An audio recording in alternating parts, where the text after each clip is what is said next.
E aí pessoal do Universo Antares, sejam bem-vindos a mais um vídeo aqui no canal e bem-vindos de volta à nossa playlist, a mais um vídeo da playlist onde eu analiso todos os contos do H.P. Lovecraft por uma ordem de apreço pessoal.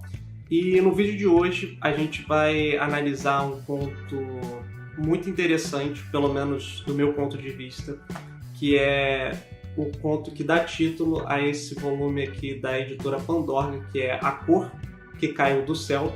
Algumas traduções colocam também um título, né? Tem um título diferente chamado, se não me engano, A Cor que Veio do Espaço. Mas, de qualquer forma, é um título bem comum, dá para você identificar independentemente da tradução. Esse conto ele foi escrito em março de... Deixa eu só confirmar.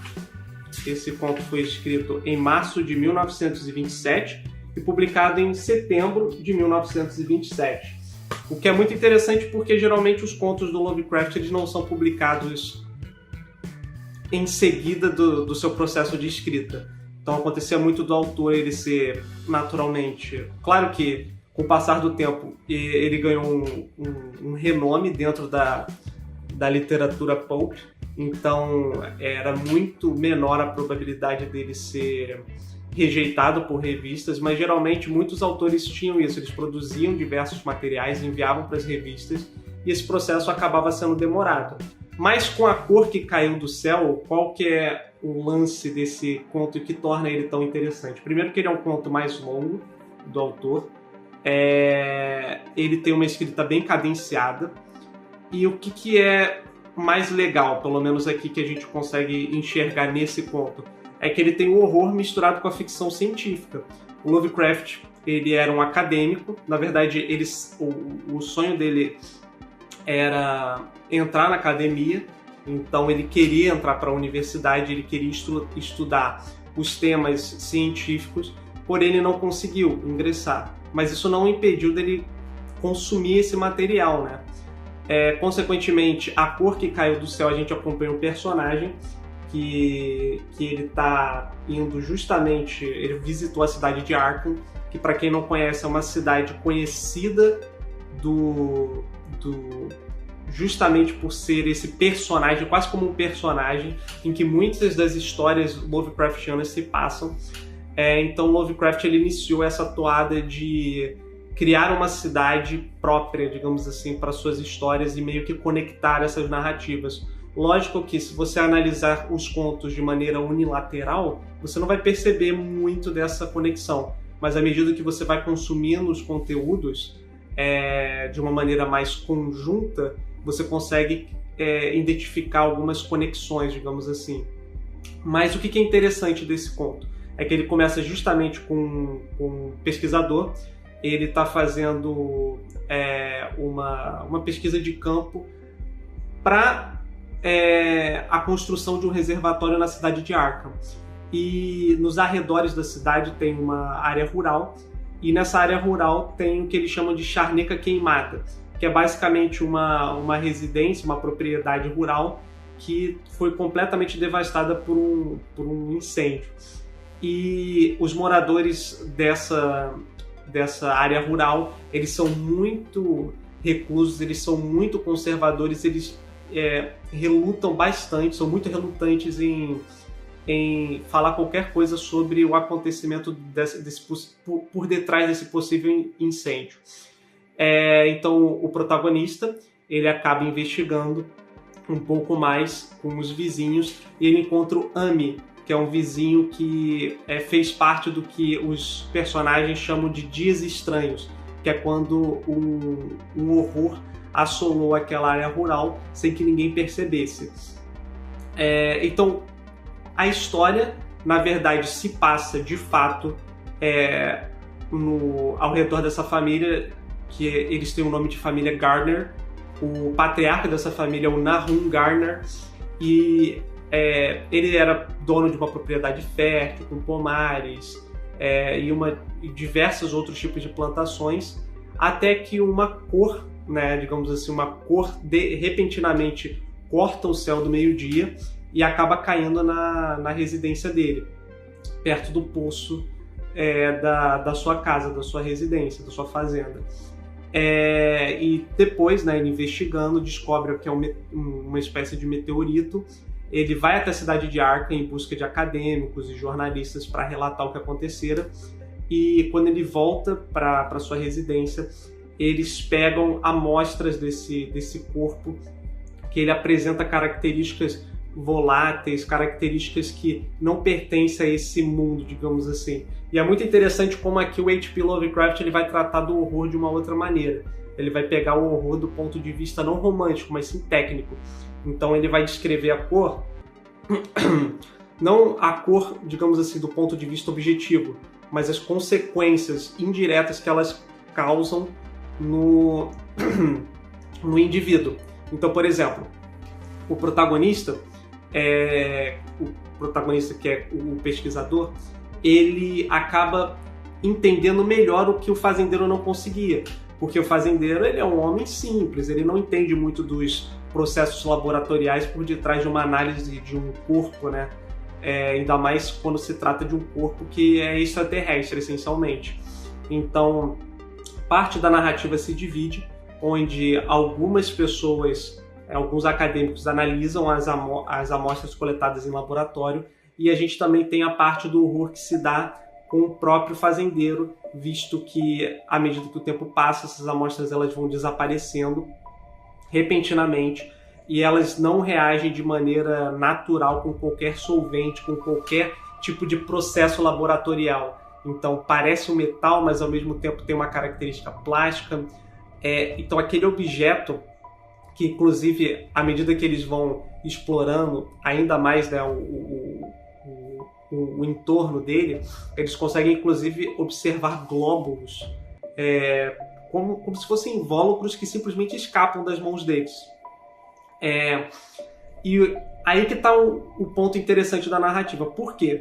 Porque o personagem principal, ele, que é o Nahum, nesse caso, que ele que está sendo, né, o patriarca disso tudo, ele começa a ver a plantação dele, os arredores da fazenda dele, simplesmente tendo características assim improváveis. Então a grama ela começa a ter um aspecto acinzentado com o passar do tempo. As suas colheitas elas ficam podres, mas não porque a aparência delas fica podre, mas não porque a característica física fica podre, mas porque elas são dotadas de uma cor muito estranha, semelhante à cor que acabou ficando ali presa, digamos assim, e soterrada com o passar do tempo. Inclusive, o próprio protagonista, né, o Nahum, o protagonista que a gente chama de, né, a pessoa que está como centro, o núcleo das ações, ele, numa madrugada tempestuosa, consegue observar diversos raios caindo na mesma região. E depois disso, aquela cor, aquele meteorito, ele é soterrado e eles não conseguem mais observar.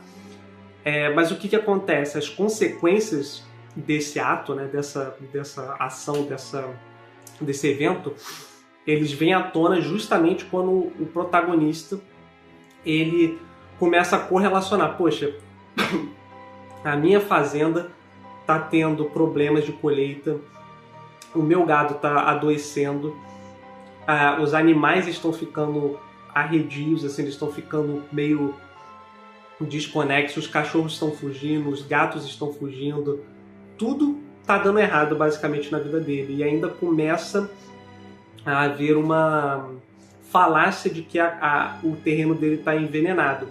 Consequentemente, isso começa a afetar a saúde mental dos familiares. E a esposa dele acaba enlouquecendo. E os filhos dele, tem 3 filhos, eles consequentemente vão enlouquecendo com o passar do tempo. Então o que é interessante do ponto de vista, se a gente parar para analisar o conto, é que aqui a gente tem novamente uma história de uma pessoa, né, aquela história bem purista do Lovecraft, em que a gente tem um personagem que ele está passando por um horror, só que ele não tem a capacidade de identificar que ele está passando por aquele horror. Consequentemente, a história avança E o personagem principal, né, o Nahum, ele começa a identificar, poxa, eu preciso fazer alguma coisa. E aí que ele pede a ajuda do Ami, que é o amigo dele, né, que inclusive ele corta completamente as relações com todos os moradores ao redor da casa dele, justamente porque ele não sabe mais o que fazer, sabe? Ele começa a adoecer. E o Ami, na tentativa de ajudá-lo, ele percebe justamente o terror que se assolou na casa do amigo, que acabou também cedendo à loucura. E ele tem esse clique, digamos assim, quando ele pega um copo d'água, ele vai beber a água da casa dele, ele sente assim, uma repulsa imediata. E aí ele começa a fazer essas análises, digamos assim, essas quase deduções, identifica que de fato o amigo dele precisa sair dali. Mas tudo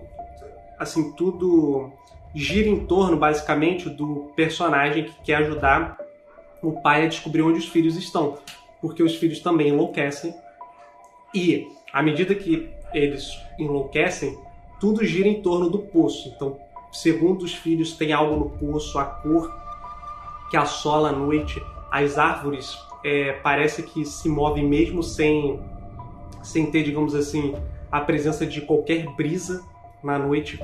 Então tudo isso contribui para o horror que está sendo posto ali. E dessa maneira, quando a gente enxerga que, ok, estamos chegando no terceiro ato, então as coisas começam a acontecer, e o personagem, que é o Ami, ele vai ver a esposa do amigo dele, porque ela está trancada no sótão.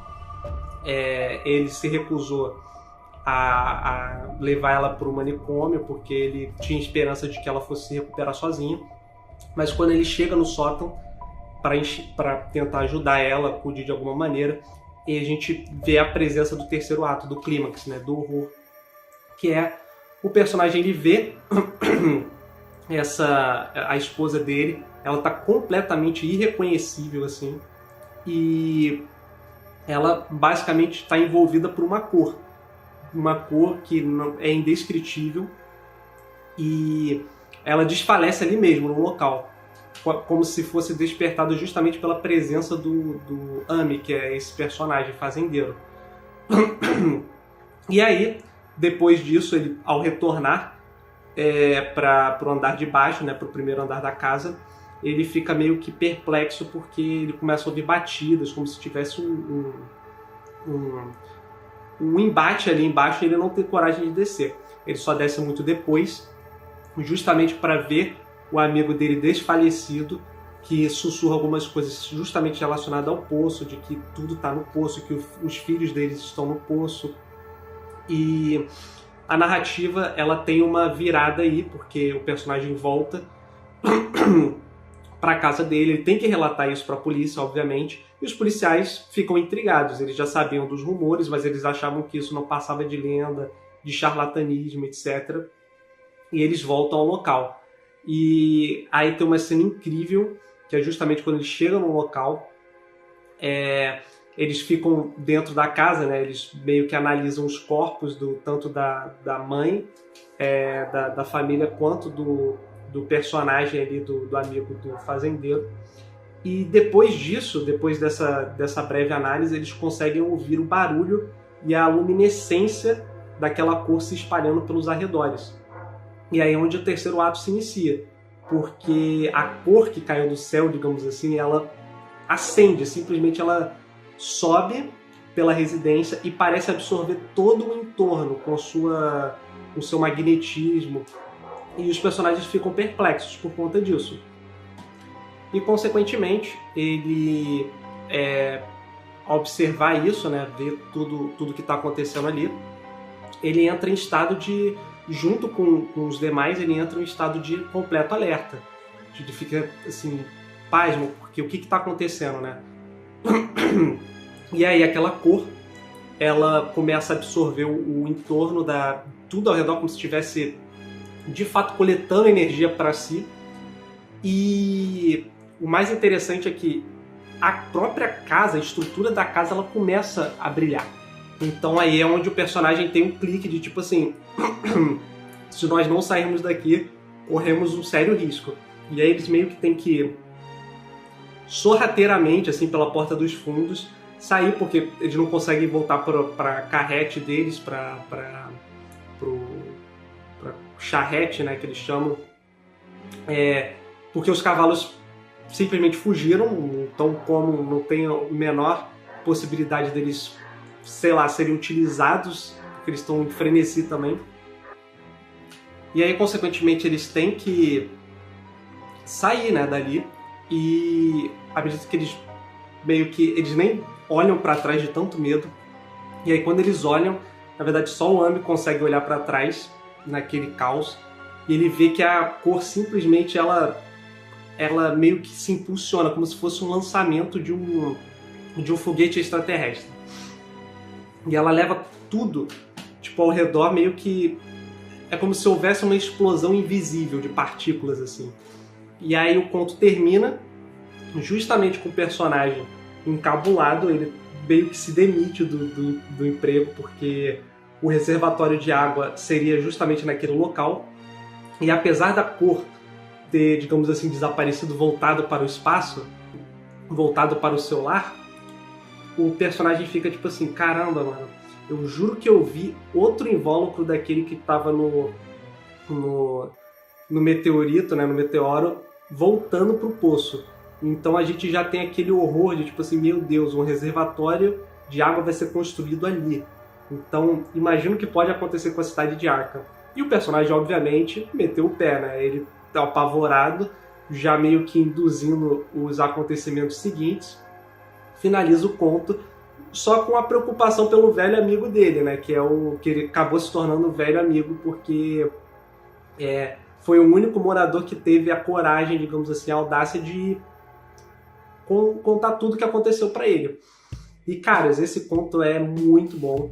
Ele é rápido, ele é ágil. A maneira como o conto é escrito também é muito boa, porque é um horror segmentado.